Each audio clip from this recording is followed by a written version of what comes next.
সামনে আমি বক্তব্য শোনাচ্ছি। বক্তব্য শুনে বেরে। আলহামদুলিল্লাহিল্লাযী শারা'আল উদওয়াতা বিল মুহতাদিন আহমাদুহু সুবহানাহু ওয়া হুয়া রাব্বুল আলামিন ওয়াসসালাতু ওয়াসসালামু আলা সাইয়্যিদিল আউওয়ালিন ওয়াল আখিরিন ওয়া আসহাবিল কামিলিন আম্মা বা'দ ফাআউযু বিল্লাহি মিনাশ শাইতানির রাজীম বিসমিল্লাহির রাহমানির রাহিম ওয়া আনতুমুল আ'লাউনা ইন কুনতুম মুমিনিন সাদাকাল্লাহুল আযীম। মঞ্চবৈশ্য শ্রদ্ধেয় সভাপতি মহাশয়, মহামান্য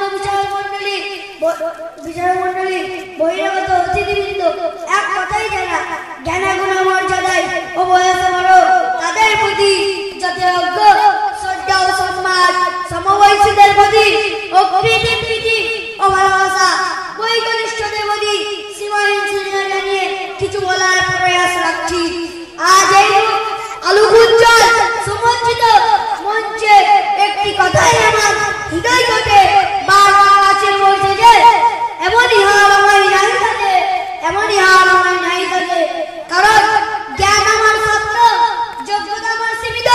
সেই জন্য আমি আমার দীনতা ও হীনতার কাছে নিজেকে লজ্জিত।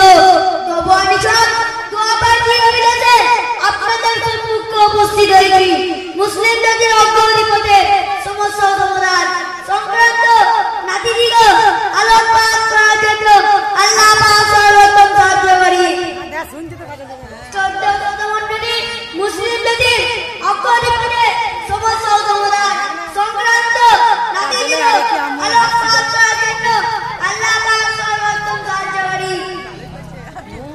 সত্যমণ্ডলী, মুসলিম জাতির অগ্রগতিপথে সমস্যা সমাধান সংক্রান্ত নাতিদিগো আলোকপাত হওয়ার কারণে সর্বাকার সমস্যার সমাধান করে অচিরেই উপনীত হবে উন্নতি ও অগ্রগতির চাঙ্গ করে সফলতা আমার জীবনের চিরসঙ্গী